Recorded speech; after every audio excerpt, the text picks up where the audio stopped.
Why are you sitting there? My mother is standing. Get up immediately, my husband shouted in the crowded bus, grabbing my arm. I was 9 months pregnant. The passengers froze. Then, an unfamiliar elderly woman loudly said just one sentence. But before we continue, please write in the comments which country you're watching this video from. Enjoy listening. Vera, in her 9th month of pregnancy, felt more like a wrung-out lemon than a future mother. The apartment where she had lived for the past 3 years was steeped in someone else's life. It was the domain of Nina Arkadyevna, Igor's mother. Vera felt like an uninvited guest here. Every object, every piece of furniture seemed to scream of her mother-in-law's presence. Igor was like a shadow, always lurking at the edge of her vision. Control. That was the word that best described their relationship. He controlled her finances, even though Vera, working as an accountant in a small firm, was the main breadwinner. He controlled her interactions, her appearance, her thoughts. It seemed he even tried to control her feelings. Igor didn't have a steady job, scraping by with occasional earnings, and Vera felt this only fueled his need for power.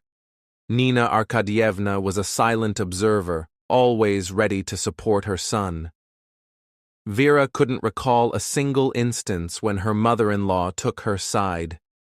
Even in the pettiest arguments, when Igor was openly rude or humiliated Vera, Nina Arkadyevna remained silent, a silence that spoke louder than words. Sometimes, catching her mother-in-law's glance, Vera sensed a mix of pity and contempt. Vera was exhausted, mentally and physically. Pregnancy was taking a toll on her, and it wasn't just the morning sickness or swollen feet.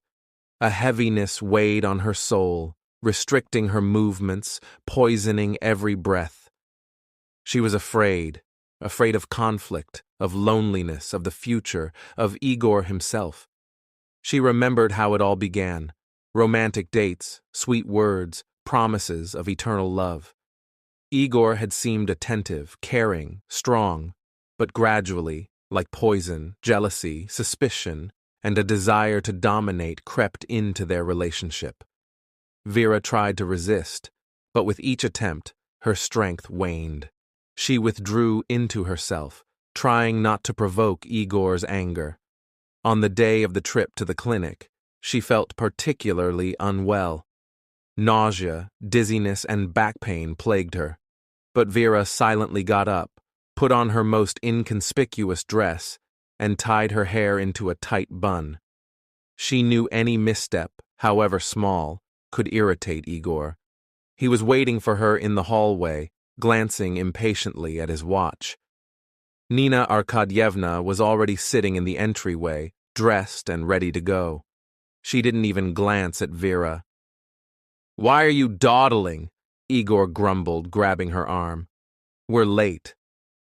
Vera flinched at his rough touch, but said nothing. She was used to it. She always stayed silent.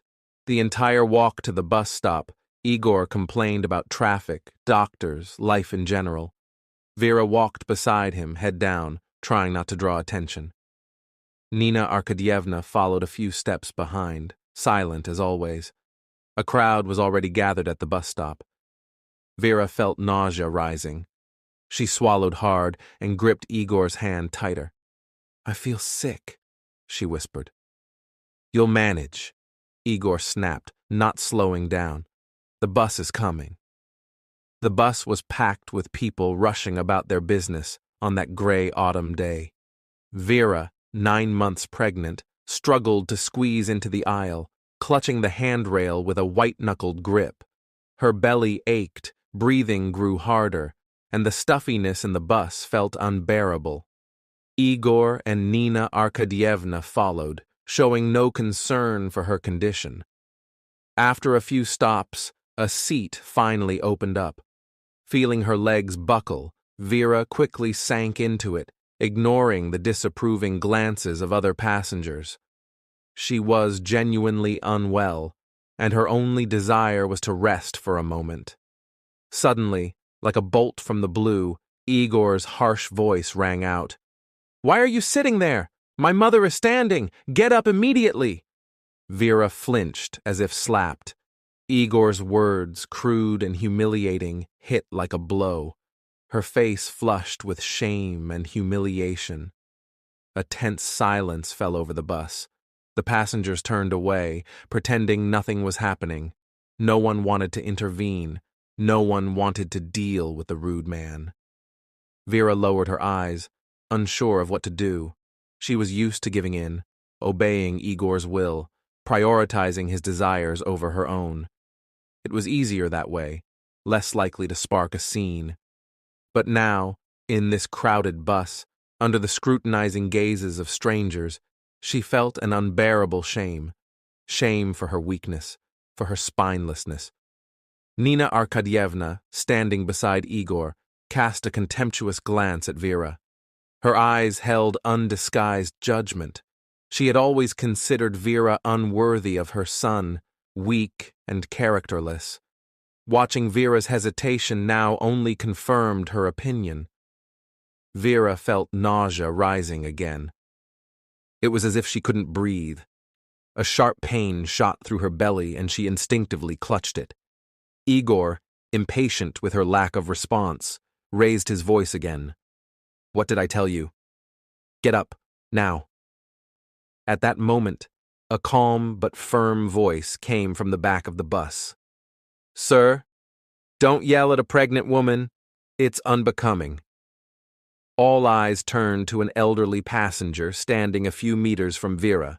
She was chody, frail woman with kind wrinkles around her eyes and gray hair neatly tied in a bun. Her gaze radiated inner strength and wisdom. Igor, taken aback, was momentarily speechless. He wasn't used to being challenged, especially by strangers. The elderly woman, unfazed by his confusion, continued, "Young lady, you are not an object, and you are not his property. Protect yourself, not his pride." Her words hit Vera like a revelation. It was as if she woke from a long sleep. For the first time in years, she felt someone saw her not as an extension of Igor, not as a function, but as a person deserving of respect and care. Tears welled in her eyes. She didn't know how to express her gratitude to this stranger. Igor, regaining his composure, tried to snap back. "Mind your own business. Who asked you?"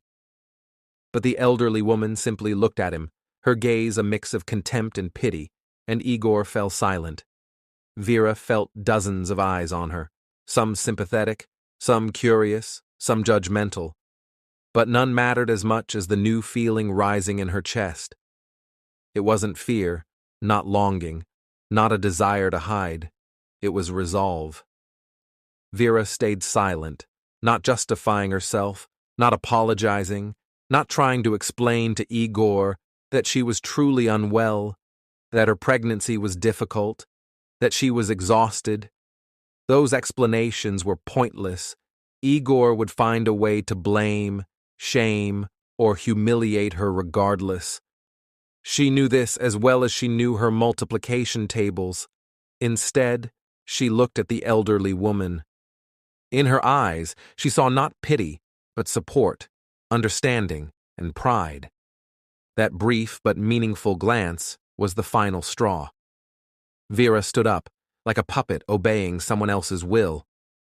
Igor, snapping out of his stupor, tried to stop her. "Where are you going?" he hissed, grabbing her arm. "I told you."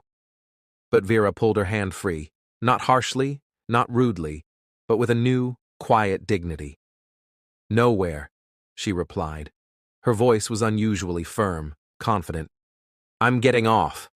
And she did. The bus stopped at the next stop. Vera stepped onto the sidewalk without looking back. She felt the passengers' gazes on her back, heard Igor's indignant muttering, but didn't stop. She walked forward, not knowing where, with no idea what she would do next.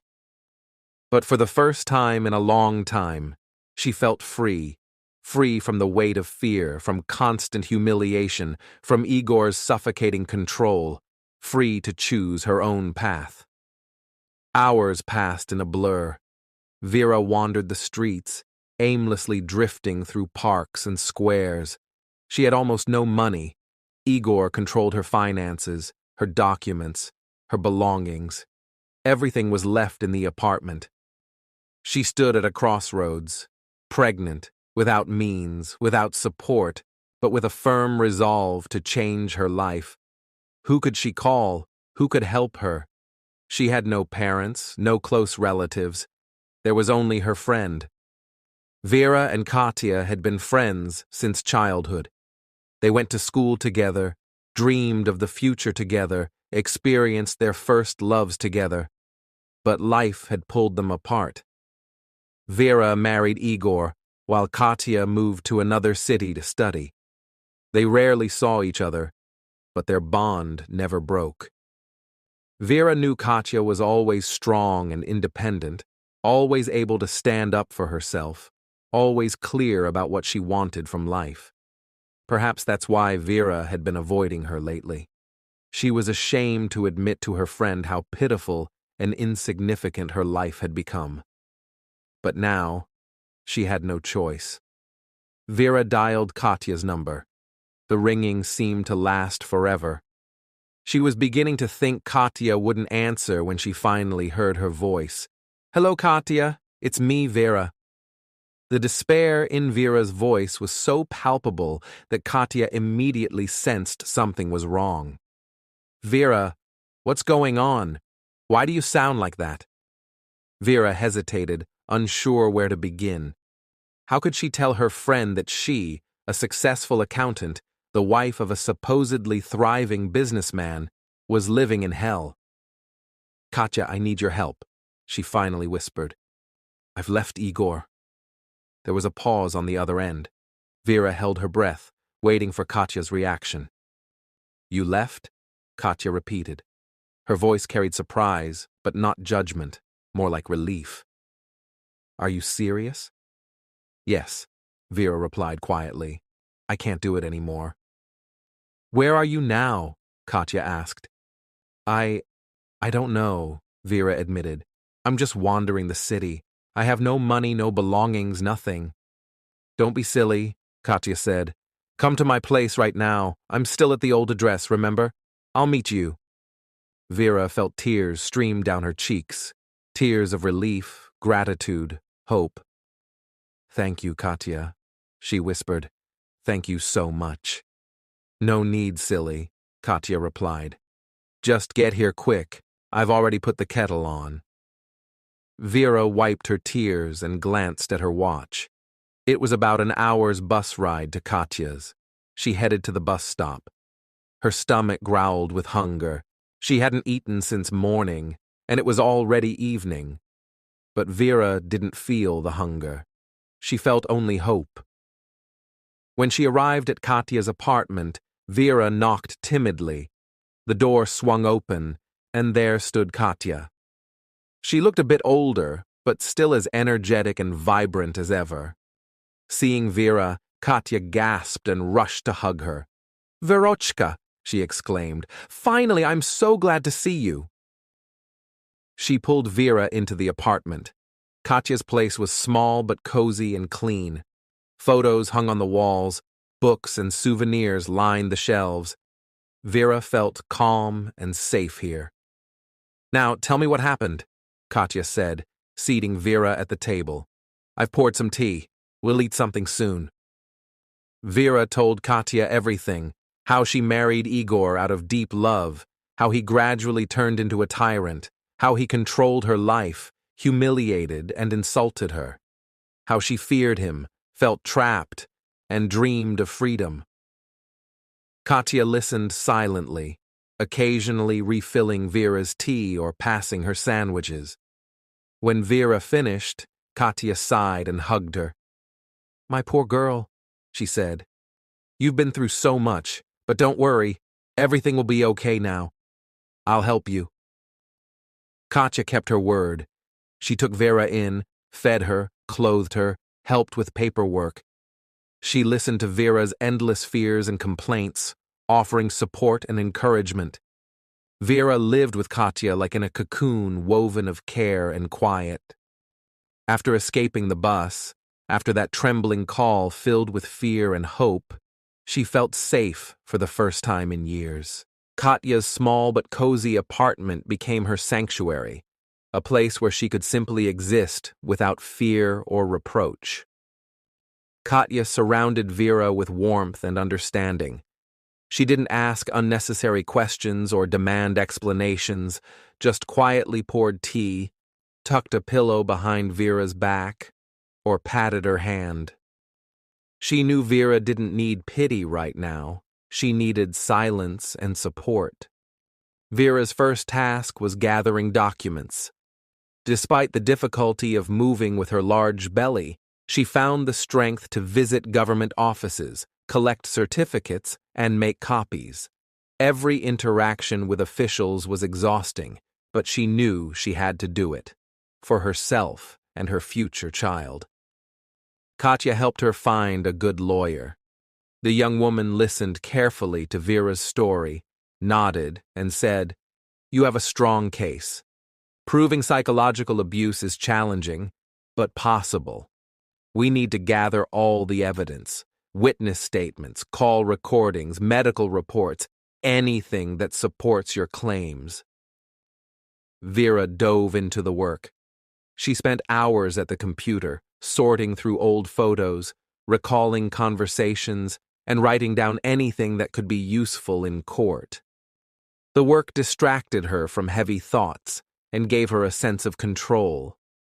As an accountant, she was used to order and precision, and now, in the most chaotic period of her life, she sought that same structure.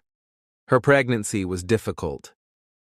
Vera often felt weak, plagued by headaches, but she tried to ignore it. She focused on her child, determined to be strong for them. Igor called Katya several times, begging to know where Vera was, then threatening, shouting, insulting. Katya simply hung up. She knew Igor could be dangerous and avoided engaging with him. Vera knew about these calls but tried not to think about Igor. She had erased him from her life, as if he had never existed. She focused on the future, on her child, on the new life she wanted to build. Finally, the day of delivery arrived. Vera's labor was long and difficult, but when they placed the tiny, warm bundle on her chest, she forgot everything. Tears of joy filled her eyes. She had become a mother. With her child's birth, Vera discovered an incredible strength within herself. She realized she could do anything, that all her fears and doubts were behind her. Now, she had someone to live for, to fight for. She named her son Sasha. Little Sasha became her light, her hope, her love. She could spend hours watching him, marveling at his tiny hands and feet, listening to his soft breathing. A few months after giving birth, Vera filed for divorce. When Igor learned of it, he managed to arrange a meeting. He begged her to return, swore he would change, claimed he loved her and couldn't live without her. Vera looked at him calmly, indifferently. She no longer saw the man she once loved. Before her stood a stranger, a pitiful and weak man. "I'm not coming back, Igor," Vera said firmly. "I don't love you anymore, and I don't want to see you." Igor tried to persuade her, threatened, shouted, but Vera remained steadfast. She knew she was making the right choice. The divorce went surprisingly smoothly. Igor didn't contest the court's decision or demand a division of property. He simply signed the papers and left. Vera breathed a sigh of relief. She was free from Igor, from his control, from his humiliations. She rented a small apartment in another part of the city, furnishing it modestly but cozily. She bought new furniture, hung paintings on the walls, and placed flowers on the windowsill. In the evenings, She walked with Sasha in the park, read him books, sang him songs. She watched him grow, learn to speak, walk, and laugh. Each of his milestones filled her heart with joy and pride. She often thought of the elderly woman on the bus, the stranger whose single sentence had changed her life. Vera was grateful for helping her see herself, for giving her the push toward a new life. Vera was no longer afraid. She knew she was a strong, independent woman, capable of anything, deserving of happiness. And she was happy. Vera lived a full life, loved and was loved, raised her son, worked, and pursued her passions. She was free. For the first time, she smiled not out of politeness, but from peace and happiness, smiling sincerely, joyfully, for her new life.